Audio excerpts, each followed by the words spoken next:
battling the relentlessly negative doom and gloom news media. It's the Nick Stenger Show, coming to you live from the Stenger Family Office headquarters. It's your host, Nick Stenger. All right, ladies and gentlemen, welcome back to the Nick Stenger Show. My name is Nick Stenger. We are the Stenger Family Office. For the past 43 long years, it's been our mission to deliver both clarity and confidence to help secure your financial future. Here we go, episode 147, scariest words in the English language. You know what I'm talking about, Ronald Reagan. I'm with the government and I'm here to help. A little bit scary when you hear that. That's what we're talking about this week. But before we jump in, don't forget to subscribe. If you're watching us on YouTube, please subscribe. It helps us get the show to more and more people, or on Spotify or on Apple. Share it with your friends and family. Why? Because there's a time coming where we are going to have a correction. And I do think we're due for a recession as well. We'll talk about that later today. When those two things happen, we are going to have blood in the streets, is what it's called. People will be panicking. People will be worried, selling their stocks. Hopefully, if you're our client or you're listening to the show, you know not to do that. We're going to try and save you from the abyss, from making the worst mistake you could possibly make, which is selling at the lows. And if you get this show to your friends and family, hopefully they can do the same. So subscribe, get it out there. We are going to keep giving you the clarity and confidence, the good news, the mass statistics, the data, trying to call balls and strikes as we see it. And I want to try and take 1 second today to just walk back through history with you. 4 years of history to 2020. We all know what happened in 2020. COVID, lockdowns, a lot of bad stuff from a fiscal policy, from a policy standpoint. Of course, COVID itself was horrible. We all have friends and family that got hit by it, that were affected by it. Maybe you have friends and family who were affected by the aftermath of COVID, including drug abuse, alcohol abuse, all the horrible things that have come as a result of this terrible disease, but even further, the government's response to that disease.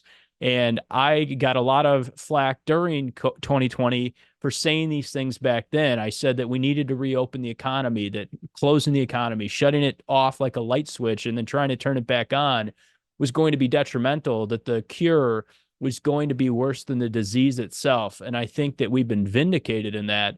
And I think a lot of us would agree that, yes, while COVID was bad news, I'm not diminishing the disease. I'm not diminishing anyone's life who was lost to the disease. And it was real. It was a problem. The response on a government level to that was problematic. And that's what I want to try and point out. The policy response going back to March of 2020 was a blunt force tool. And essentially what we did was in March of 2020, you remember the COVID lockdown started, S&P fell 31% in about a month. President Trump in March of 2020 on the 27th launched the CARES Act. It was a $2.2 trillion spending boondoggle, absolute disaster. I think you could have argued at the time that it was necessary, that we had to do something to bail Americans out.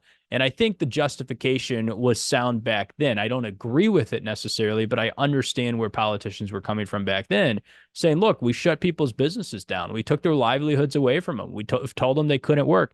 And even worse, we picked winners and losers. We said small mom and pop shops had to close down. But guess what? Home Depot, Walmart, you get to stay open. Big box retailers. We had a boom in online. And so all these types of things, small restaurant owners, by the way, all these policy decisions that happened as a result of the lockdowns favored larger organizations, larger businesses. In August of 2020, thank goodness the S&P 500 had recovered most of its losses, actually went on to make a brand new all-time high just a few months after bottoming out. And then in December of 2020, vaccines were released. In January of 2021, President Biden passed the American Rescue Plan, $1.9 trillion of stimulus. And I said it on the show, if you were with us back then, I said, this was not necessary. The American Rescue Plan came at a time where America did not need rescuing. We were largely headed back towards normal. People were going back to regular life. Many states were reopening. Florida was getting back to normal, which it pretty much was normal the entire time. Tennessee was basically the same. Texas was the same. It was the northern states, in many cases, that were lagging. California was not there. Illinois was not there. New York was not there. but most of the country had already started returning to normal by 2021. In the middle of that, we added gas to the fire. And so, what I want to just point out is the fact that yes, Trump started the fire, okay, with the 2.2 trillion original bill that was passed in 2020. But President Biden added gas to that fire, fanned the flames of inflation, and did a lot of spending that was unnecessary. And I believe between those two plans, that is what has caused the runaway inflation today. March 2022, we started calling it a new normal. We were not going to go back to the old way of life, and things were going to be remote. We were still going to be smoking meats on our Traegers. We were going to be riding our Pelotons forever. Nobody was going to go back to travel. Nobody was ever going to get back on a cruise ship. We would be alone, socially distancing forever, not going to church, not socializing, not seeing friends and family. And that just turned out not to be true. Again, we said there's not going to be a new normal. We are going to go back to the old normal, which is just regular life, and be patient. It's just going to take some time. I'm happy to say that we got that call right. 2 years later, we're back to regular life. And I don't think there's a whole lot different today than there was 2 years ago when people started calling it a new normal. But then what happened is finally the Fed adjusted its policy, and instead of calling inflation transitory like they did in 2021, calling it all related to supply chain problems, which was obviously the wrong call. In 2022, they started to raise rates. They said, we better start doing something to curb the inflation. But the toothpaste was already out of the bottle by then. It was way too late. There was no way that the Fed was going to possibly be able to raise rates high enough to slow inflation down by March of 2022. And by June of 2022, I will go out on a limb here, and it's not really that far of a limb to go out on, and say that there is a stealth recession in the summer of 2022. Why do I think that? Well, if you go back to the textbook definition of a recession, it's defined as a decline, 2 consecutive quarters, declining real GDP. Now, regular GDP did not decline. So before adjusting for inflation, GDP actually went up through the summer of 2022. But when you actually look back and you adjusted for inflation, GDP declined for 2 consecutive quarters in 2022. The National Bureau of Economics and Research said, we're not going to declare it a recession. They never called it an official recession. Why? Because in August of 2022, President Biden passed his second bill called the Inflation Reduction Act, the IRA, which is very heavy on climate spending, $800 billion. And what happened a few months after, in November of 2022, we had the U.S. Midterm election cycle. And I believe, call me conspiracy theorist here, but what I believe is that we had a recession in 2022. We didn't call it. We never published that it was a recession. We pushed more spending through right before the midterm elections, and maybe there was some political action behind that. And so I believe now what we're dealing with is some of the fallout still of that recession that happened in 2022 and the interest rates that have gone up even further since the summer of that year. As we started pushing interest rates higher and higher, we ended up with a 4.5% federal funds rate in March of 2023. What happened in March of 2023 after the midterms in 2022?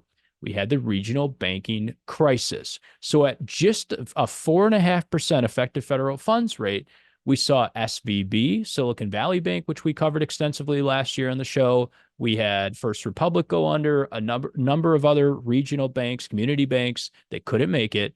What happened? Why did they go under?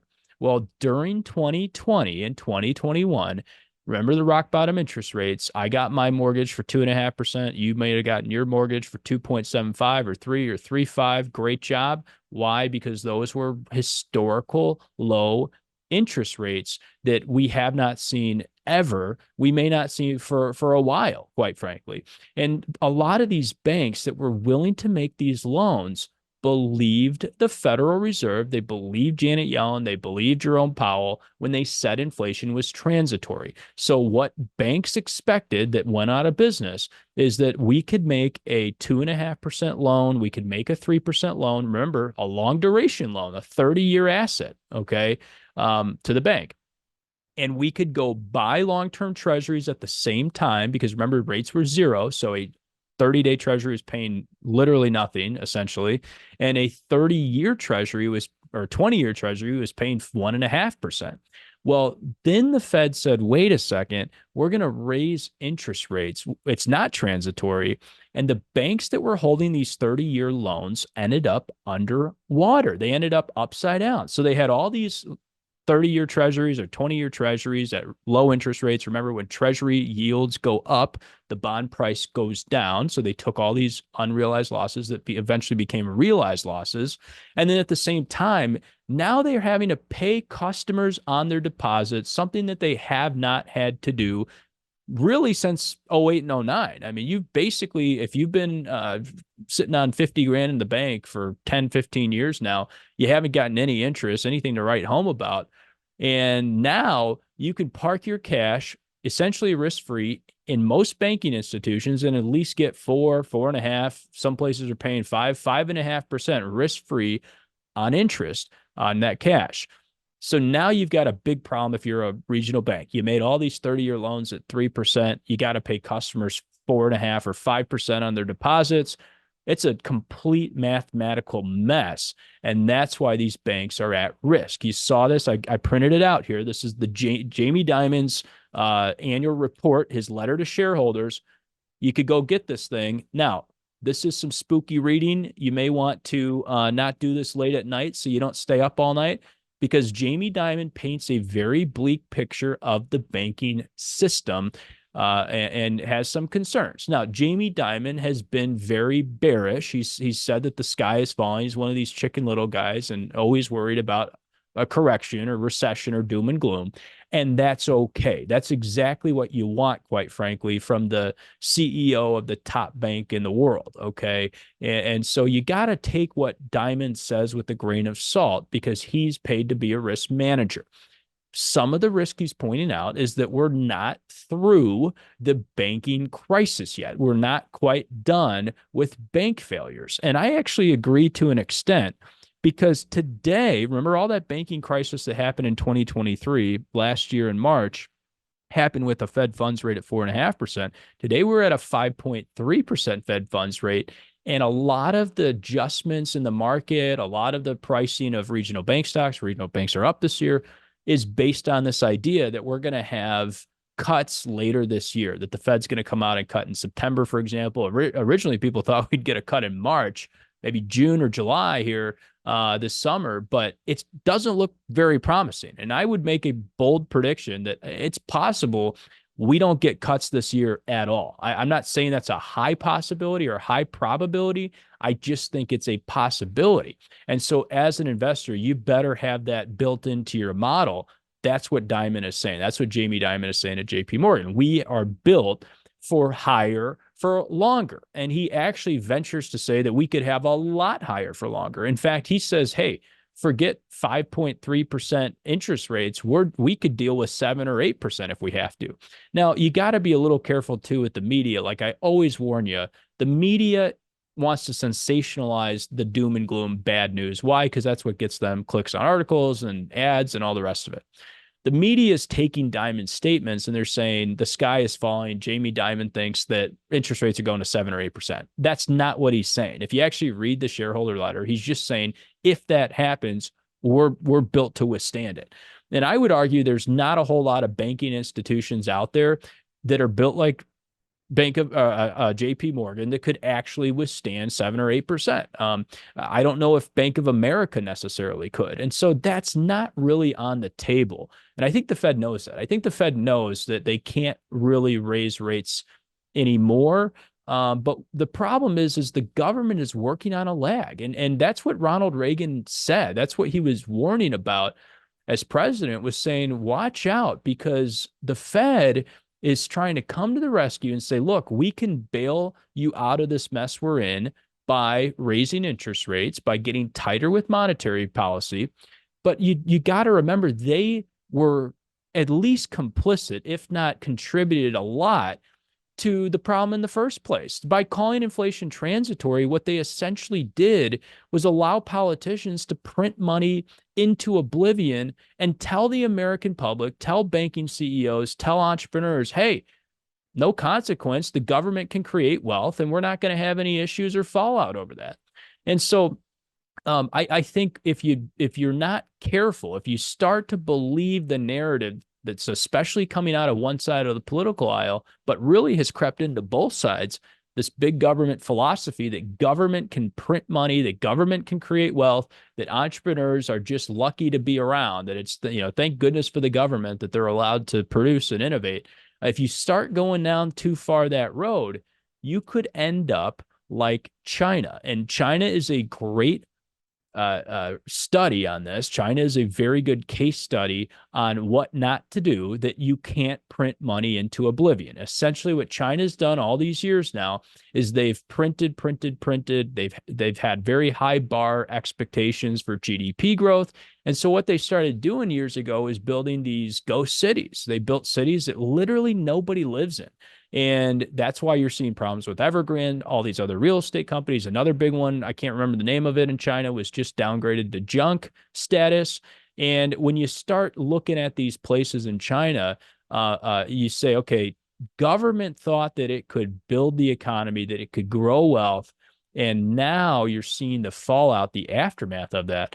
When you get it backwards, when you don't have ideas sponsored by capital, AKA entrepreneurship, leading the economy, growing, innovating, entrepreneurs doing more with less, using limited resources to make life better for us. That's literally what entrepreneurs do.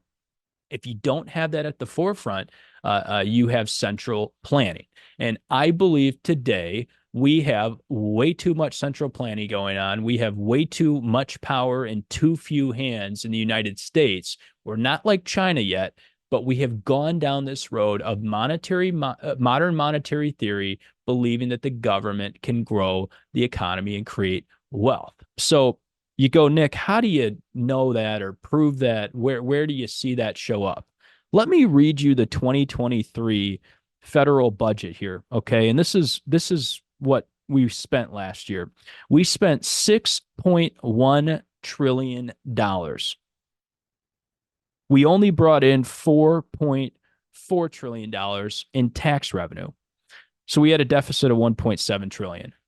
Try and wrap your mind around the fact that $1 trillion, first of all. I mean, does anybody really even know what $1 trillion is? And then almost double that. Okay, $1.7 trillion.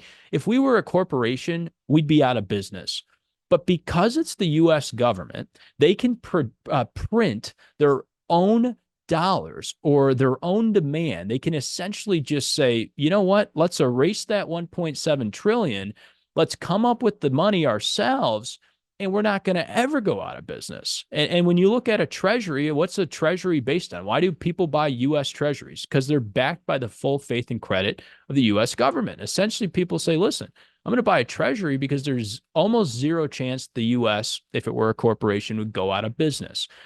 That is true until you go too far. And I would argue that when you go too far, what you end up with here is communism. You end up with Marxism. In fact, one of the planks of Marxism is central banking. And what central banking allows politicians to do is basically abandon fiscal discipline. When you can print money, when you can come up with the 1.7 trillion, and you don't have to raise people's taxes to do it, and you don't have to cut programs or cut spending is the big thing, you can essentially keep yourself in office, which is what all politicians want to do. That's why we've got these career bureaucrats in Washington, Republicans and Democrats included in that, who have been there for 60 years and have gotten nothing done, who have enriched themselves and their families, who make $200,000 a year and now have $200 million net worths. And you're thinking to yourself, Nick, I'm not that great at math, but I'm trying to figure out, how do people come up with 200 million after 200,000 in income?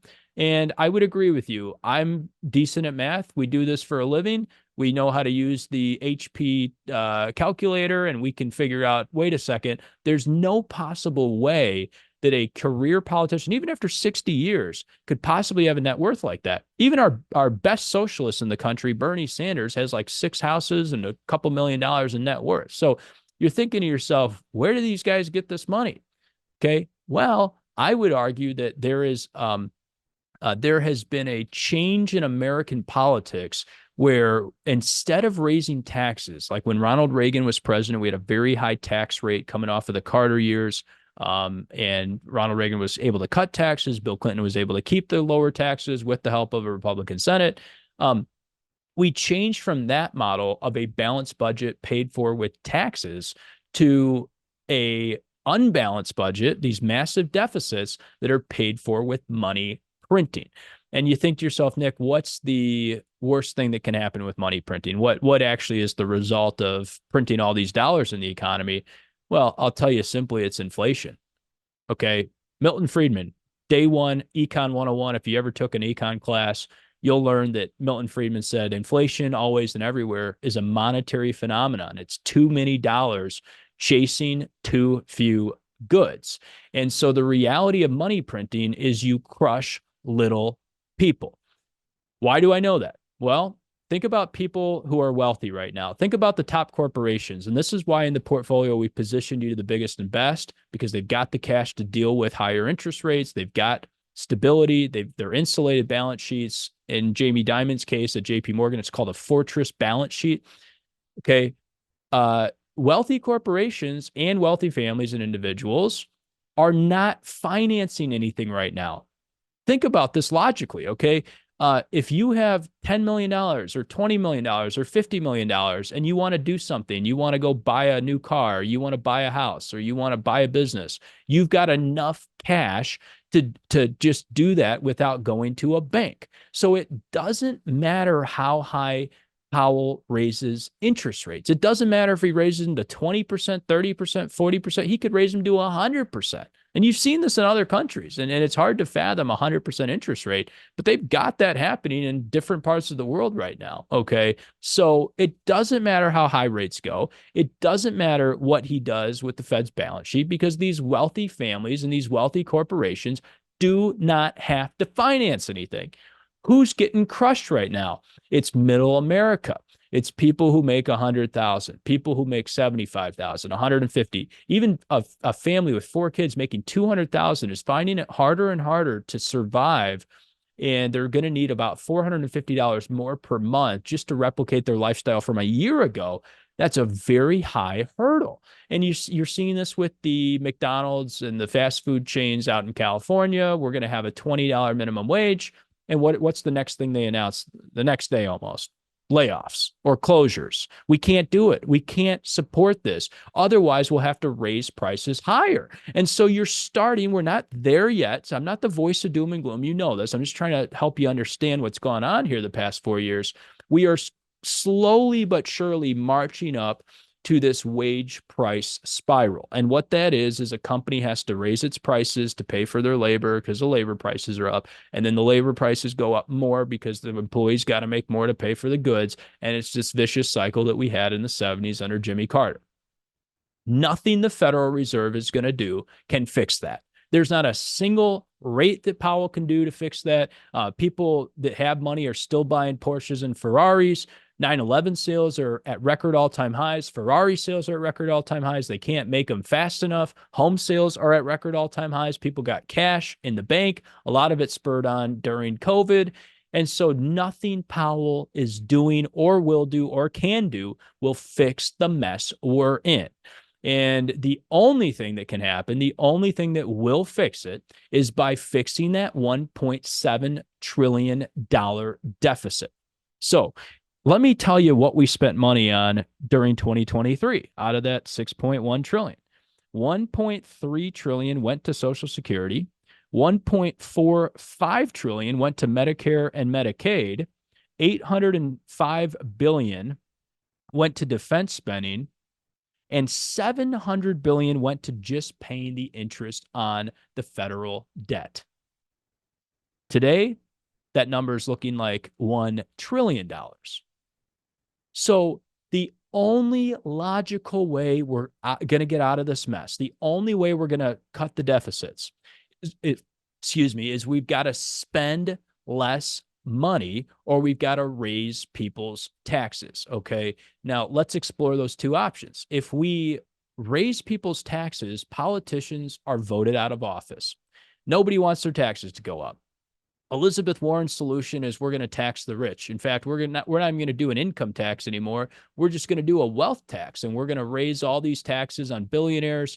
We're going to raise $300 billion a year by doing a 3% wealth tax on all billionaires. Well, guess what? 300 billion, sorry to break it to you, basic math here, barely makes a dent in the budget, okay? Not to mention the unintended consequences of doing that. If you start taxing people's unrealized gains and you tax people's wealth, by the way, most billionaires, their wealth isn't just in the bank. They don't have $1 billion sitting there in cash, okay? It's stock. They'd have to sell stock to do this. You want the stock market to go down? That's the best way to do it. Do a wealth tax, okay? And guess what? More Americans than ever before are in the stock market thanks to 401k plans.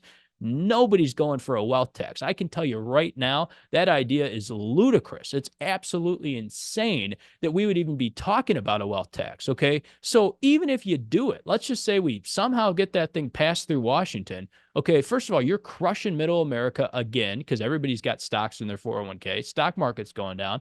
And then number two, it still doesn't even solve part of the problem, not even half of the problem, okay? So now you say, okay, if we keep raising taxes and we start going a little further than this, forget just the billionaires. Let's start going after the guys with 50 million. All right, there's more of those than the billionaires. Still not enough. It's still not enough to close the gap. So what you ultimately wind up with is government is going to go after upper middle class people.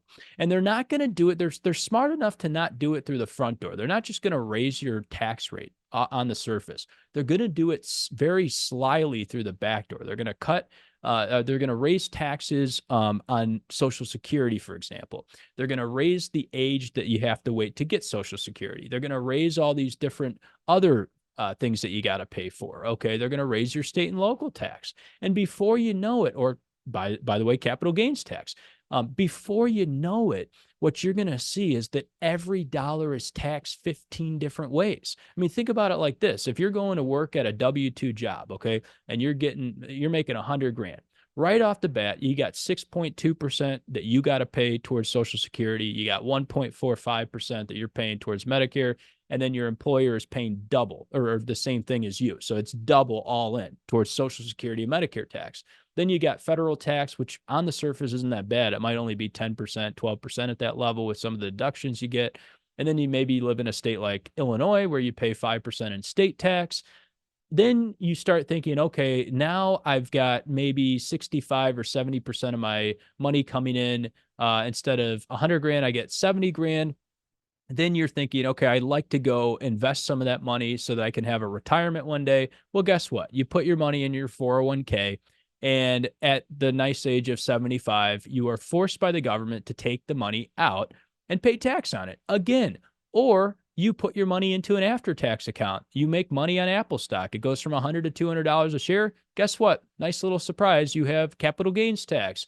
After it's all said and done and you're passing your wealth to your kids, now there could even be some inheritance tax. So the reality of what the government does is we have maxed people out on taxes. And I don't think we can touch tax rates. I don't think people are going to go for that. So the only other side of the equation, your only other option without printing new dollars into the economy is to cut spending. Think about what that's going to mean. The biggest piece of the federal budget nowadays, it's not defense. You hear about defense spending, which I think is very, very high. I think it needs to be looked at. We have endless wars, and I think it was President Eisenhower, as he was leaving office, warned against the military-industrial complex, that there's people in Washington that are motivated to have endless wars because that's how we keep financing, that's how we keep growing the deficits, and also growing the monetary base. if you look through history and you've read history books, you know about Rothschild family, you know about the Morgan family, the banking dynasties. What did they do? They financed both sides of the same wars. They created made-up conflicts so that they could get defense spending up. World War II, if you look back, was like one of the best things that ever happened to the U.S. economy from a spending standpoint. So you got to be real careful with, why are people pushing? Why are politicians pushing what's going on? You can't cut spending. You can't cut people's Social Security. You can't cut their Medicare, and you shouldn't. I'm actually a huge proponent of, why would we cut Social Security? Okay, especially for the people that have paid the most into it. You're telling me we're going to pay 12% plus into Social Security between the employer and the employee, and then you're not going to have those benefits when you get to 65? That sounds like a Ponzi scheme, which it kind of is. Okay, so the only other places you can cut are the size of federal government. How many bureaucrats do we have working in Washington? And today we have more bureaucrats in Washington than ever before. We have so many people at the federal government. They are hiring like crazy. They have not slowed down like private industry has. They pay very well. They have very good benefits. And again, I'm not criticizing you if you're a government employee. You're doing, and a lot of people are important at the government. But when it gets out of hand, when it gets to the point where the government grows in size too much, it weighs down the individual and the entrepreneur. And I believe that's where we're at now. Brian Westbury from First Trust Portfolios has pointed this out, that in the past, the government was smaller as a portion of GDP, and so the economy grew a lot faster, and we were like a racehorse economy. Today, because the government's so big as a portion of GDP, we're growing a lot more slowly. We're growing like a plow horse economy.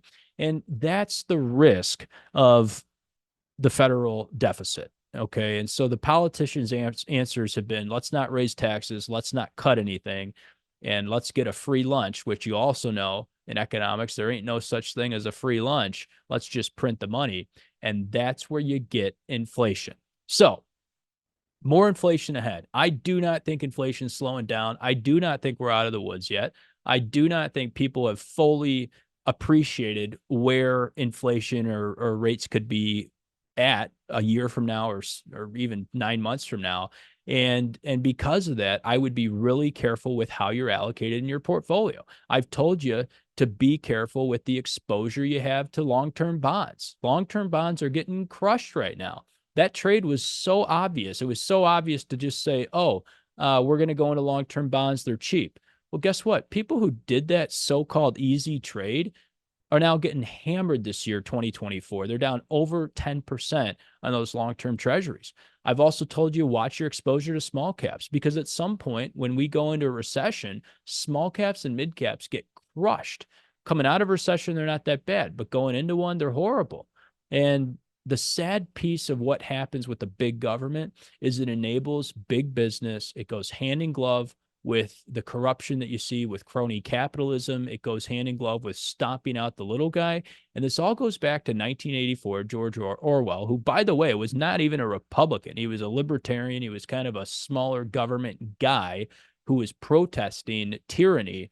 And he said, watch out for big government. He said, watch out for the stomping on the face, the boot stomping on the face of the entrepreneur, of the little guy, of regular middle America. Because if you stomp that out, if you crush that, you end up with tyranny. And that's what this all leads to. So my broader point to you is, whether you're left or right, whether you're Republican, Democrat, somewhere in the middle, wherever you find yourself politically, you need to just have an eye on how big the government's getting, because the bigger and bigger the government gets, the worse it is for all of us. We're all on team humanity. We're all on pro-human future. We all want a better future for ourselves and for our families, for our future generations. We want people to be prosperous. We want people to be healthier and live longer. We all want about the same things. I would argue many of us just want to be left the heck alone. We just want the government out of our day-to-day lives. We don't want government getting involved in every aspect of life. And so it doesn't matter if you come from a Democrat background or a Republican background or wherever your walk of life is. We've got to unite behind smaller government. We've got to unite behind the pro-individual, because if we don't, we will end up with concentrated power. That's where we're headed. We're headed towards this world where the politicians and the Federal Reserve, working together with big corporations, have consolidated control at the top, and they have a lot of power because of that. I don't know if this is exactly by design or if it's just a result of the Matthew principle, which is the big get bigger and the small get smaller. I don't know for sure, but what I will tell you is there are some things that lead me to believe that the Fed was created to enable big government. I think there's a lot in history that points to that. You can take control over the monetary supply, like Rothschild said, and you don't really have to worry about who the politicians are. So watch out for this. We're in an election cycle. Just remember, we got to watch out for big government, whether it's coming from the left or the right. We got to watch out for these big spending packages. But I am still optimistic we're going to figure it out. Winston Churchill said that America eventually does the right thing after trying everything else first. And we will eventually do the right thing. We ran up the deficits in the 70s. We ran up the debt load that our country had to pay. And what did we do? We paid it off painstakingly, painfully. Each and every year, we paid that debt off. We got back to balanced budgets, and we're going to do it today. It may take us some time. It may take a while for people to have some sense knocked into them that we can't just run deficits forever, and we are going to have to painfully pay off our debt. We will do it. And so just stay optimistic, stay in your equities. I believe that's going to be your best hedge. Equities are the one place, while volatile, can sustain higher inflation. Equities companies raise their prices in real time to deal with higher input costs. So because of that, I believe equities are going to be your best hedge, not gold, not silver, not real estate, not bonds, certainly not cash, of course. You got to be in stocks for the long run. So there's a correction coming. I do believe we may be 12 to 18 months out from a recession, but stay the course. Make sure you're rebalancing. Make sure you're on a goals-based financial plan. And at the end of it, you'll make it through this thing alive, just like you always have. If you can't do that, give us a call. Find a good fiduciary financial advisor who can help you put a plan together and stick to it. Go ahead and subscribe on YouTube, subscribe on Apple and Spotify. Make sure you're getting the content each and every week. Thank you for being on episode 147. We'll see you next week for episode 148.